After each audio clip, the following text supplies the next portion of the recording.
तो जय हिंद। राहुल जी का इंट्रोडक्शन क्या देना? कांग्रेस के बड़े नेता हैं। अब मैं जिन्हें इनवाइट करूंगा वो कांग्रेस के बहुत बड़े नेता हैं और कांग्रेस के पूर्व अध्यक्ष हैं और अभी कुछ महीनों पहले उन्होंने उत्तर से दक्षिण तक पूरे भारत की पैदल यात्रा की। ये बहुत बड़ी बात है साथियों। और उसके बाद ईस्ट टू वेस्ट उन्होंने पूरे भारत की यात्रा की। जोरदार तालियों से सब साथी स्वागत करेंगे माननीय राहुल गांधी जी का।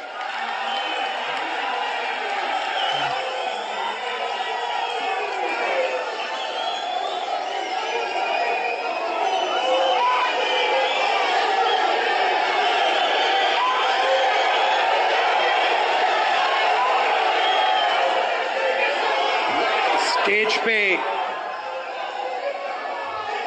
इंडिया गठबंधन के वरिष्ठ नेता खारगे जी, सोनिया जी, शरद पवार जी, भगवंत मान जी, चंपा सोरेन जी, अखिलेश यादव जी, तेजस्वी यादव जी, सीताराम येचुरी जी, फारूक अब्दुल्ला जी, डी राजा जी, भट्टाचार्य जी, महबूबा मुफ्ती जी, डेरेक ओब्रायन जी, कल्पना सोरेन जी, त्रिची सिल्वा जी, सुनीता केजरीवाल जी, देवराजा जी, तिरुतोल जी, खुरुम अनीस उमर जी और स्टेज से मैं केजरीवाल जी और सोरेन जी का भी नाम लेना चाहता हूं क्योंकि वो आज यहां हैं नहीं, मगर दिल में हम सब एक साथ खड़े हैं। भाई और बहनों, इंडिया गठबंधन के कार्यकर्ताओं, आप सबका यहां बहुत बहुत स्वागत, नमस्कार।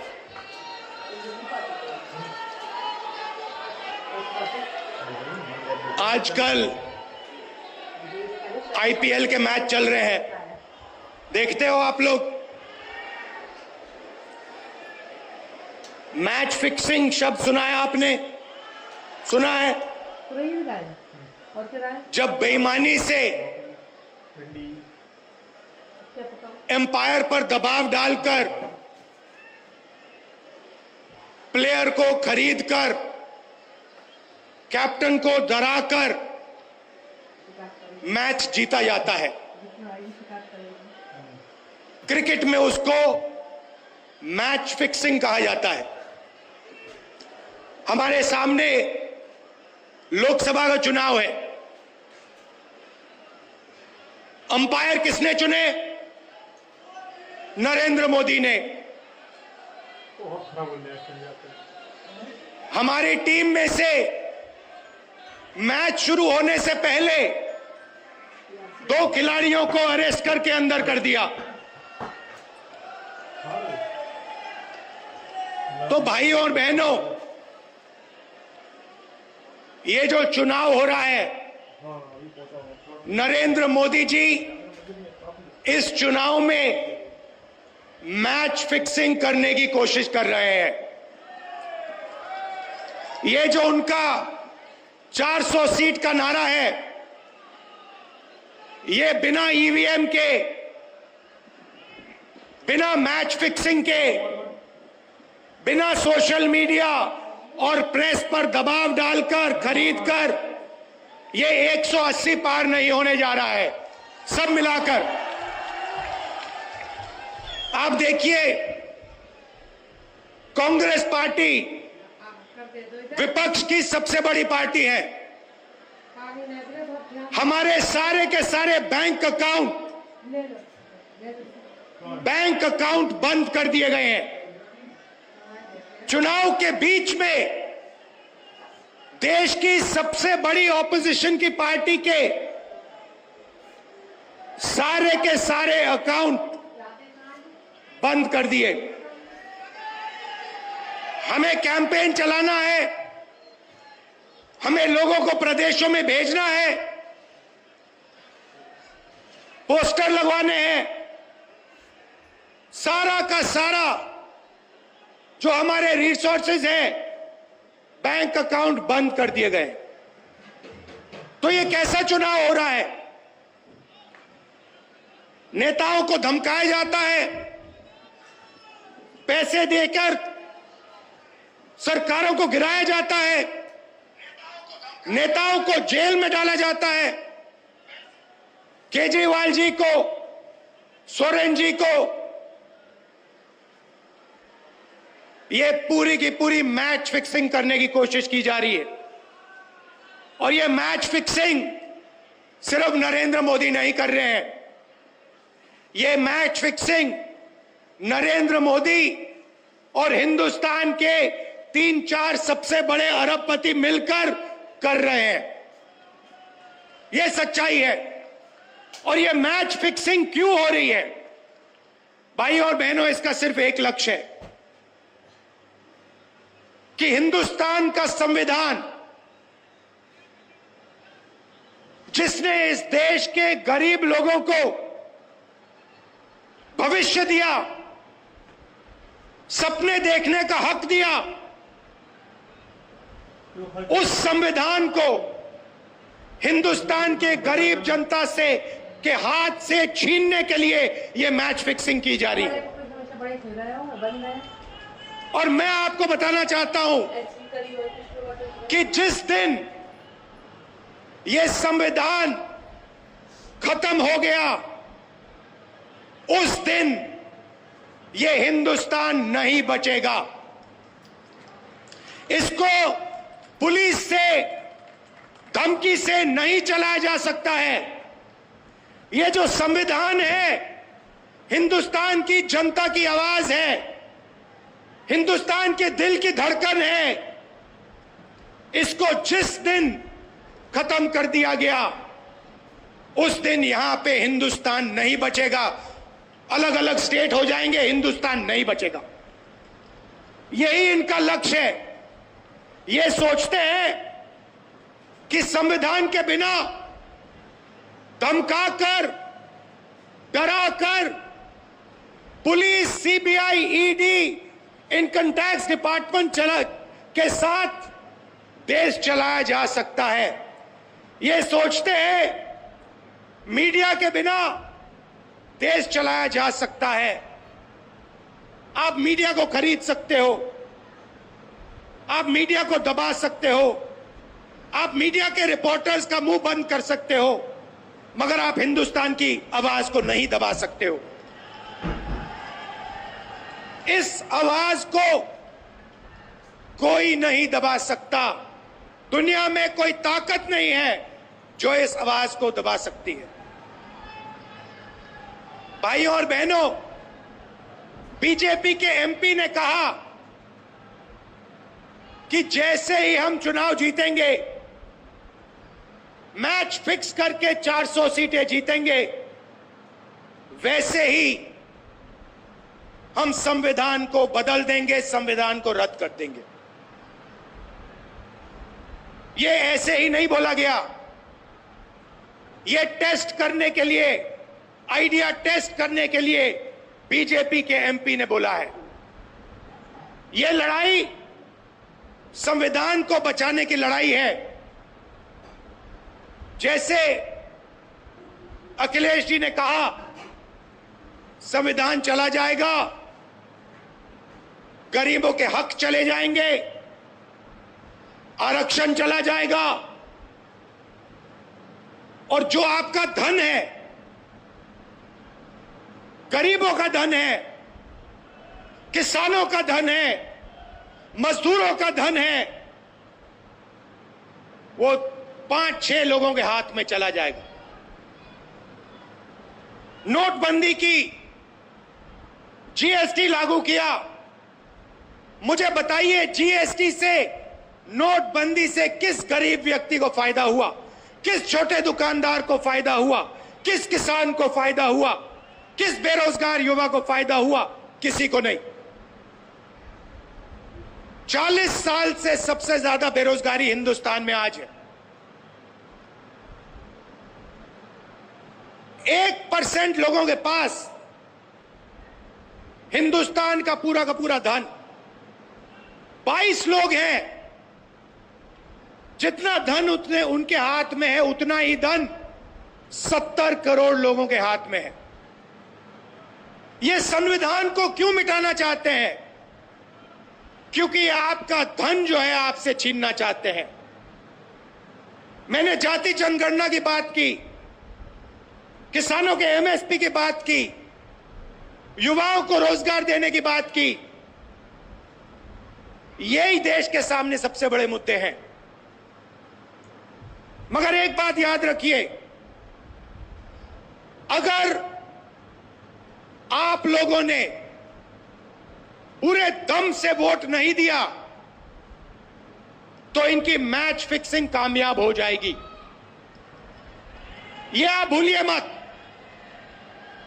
और जिस दिन मैच फिक्सिंग कामयाब हो गई, उस दिन आपका संविधान, हमारा संविधान खत्म हो जाएगा। जिस दिन संविधान खत्म हो गया, उस दिन हिंदुस्तान के दिल पर एक बहुत बड़ी चोट लगेगी। तो ये जो चुनाव है, ये चुनाव कोई मामूली चुनाव नहीं है। ये चुनाव हिंदुस्तान को बचाने का, संविधान को बचाने का, और जो गरीबों का हक है, किसानों का हक है, पिछड़े वर्गों का, दलितों का, आदिवासियों का, गरीब जनरल कास्ट के लोगों का हक है, उसको बचाने का हक है, उसको बचाने का चुनाव है। यह बात आप याद रखिए, क्योंकि अगर यह चुनाव जहां मैच फिक्सिंग की जा रही है, वो पूरे देश को दिख रहा है, बीजेपी के लोग कह रहे हैं। कल में से एक व्यक्ति मिलने आया, मुझे कहता है मैं ट्रेन से आया, मेरे साथ बीजेपी के कार्यकर्ता बैठे थे, उन्होंने कहा कि कुछ ना कुछ गड़बड़ है। यह सच्चाई है। इलेक्शन कमीशन के लोगों को नरेंद्र मोदी जी ने बैठाया, 2 नेताओं को, 2 चीफ मिनिस्टरों को जेल में डाला। चुनाव से कुछ ही महीने पहले अगर डालना था तो 6 महीने बाद डाल देते, 6 महीने पहले डाल देते। नहीं, चुनाव से 2-3 महीने पहले 2 चीफ मिनिस्टर को डालना था। आपने हमारे बैंक अकाउंट बंद किए। बैंक अकाउंट बंद करने थे, 6 महीने पहले करते, 1 साल पहले करते, 6 महीने बाद करते, कोई फर्क नहीं पड़ता। आप चाहते हो कि विपक्ष चुनाव ना लड़ पाए, और इसीलिए आपने कांग्रेस पार्टी के बैंक अकाउंट रद्द किए, आपने इलेक्शन कमीशन में अपने लोग बैठाए, आप जुडिशरी पे दबाव डाल रहे हो, क्योंकि आप चाहते हो कि मैच फिक्स हो, संविधान रद्द किया जाए और आप सत्ता में रहो। मगर भाइयों और बहनों, मैं सच बोलता हूं, और मेरी बात आप अच्छी तरह सुन लो। अगर हिंदुस्तान में मैच फिक्सिंग का चुनाव बीजेपी जीते और उसके बाद संविधान को उन्होंने बदला, तो इस पूरे देश में आग लगने जा रही है। जो मैंने कहा, याद रखो, ये देश नहीं बचेगा। ये चुनाव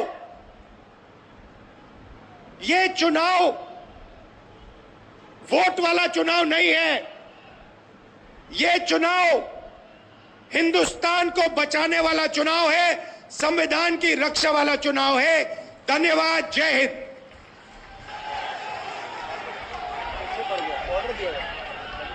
हेलो, मैं पंजाब के मुख्यमंत्री भगवंत मान जी को स्टेज पे इनवाइट करूंगा।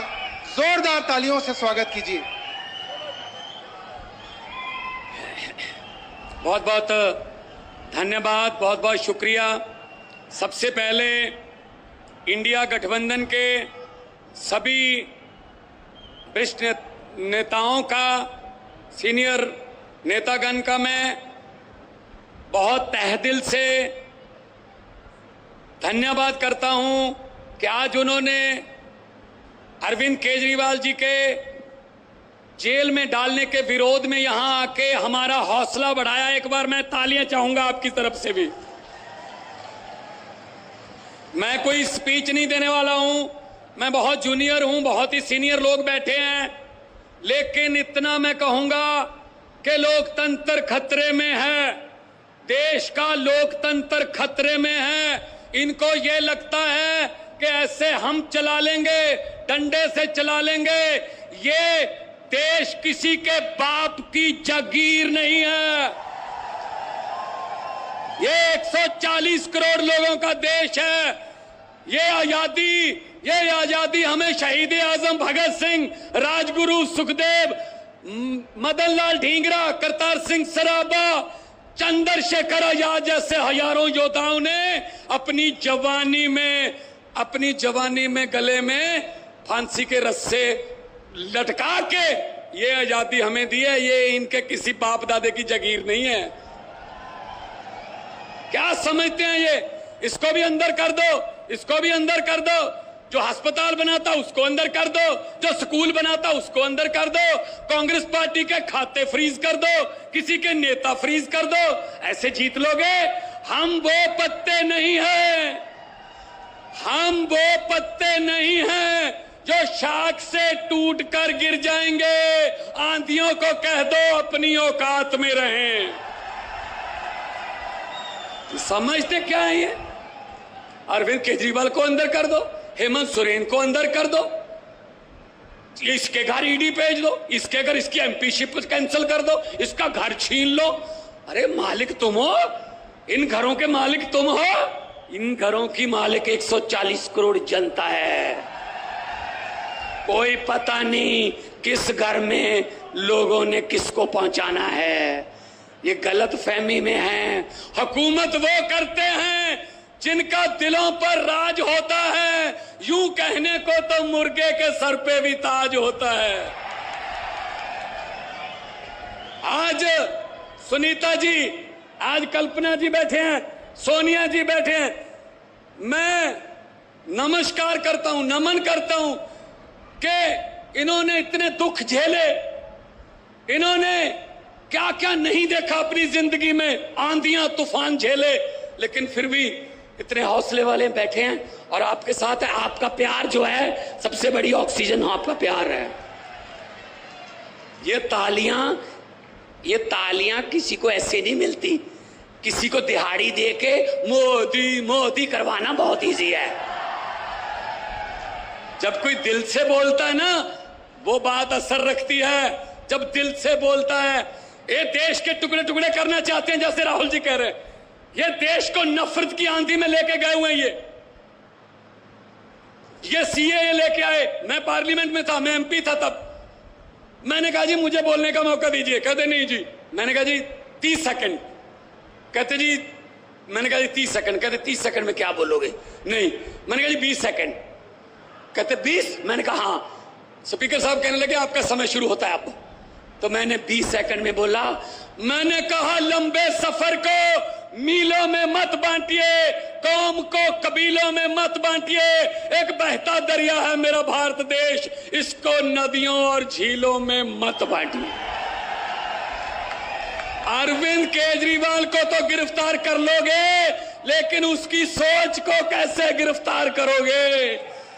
जो लाखों अरविंद केजरीवाल देश में पैदा हो चुके हैं, उनको किस जेल में कैद करोगे? अरविंद केजरीवाल एक व्यक्ति नहीं है, अरविंद केजरीवाल एक सोच का नाम है। इंडिया गठजोड़ इकट्ठे हैं, सब इकट्ठे हैं। आज सभी के, मेरे ख्याल में कईयों के तो कैमरे भी कांपने लगे होंगे, ये इकट्ठे कैसे बैठ गए?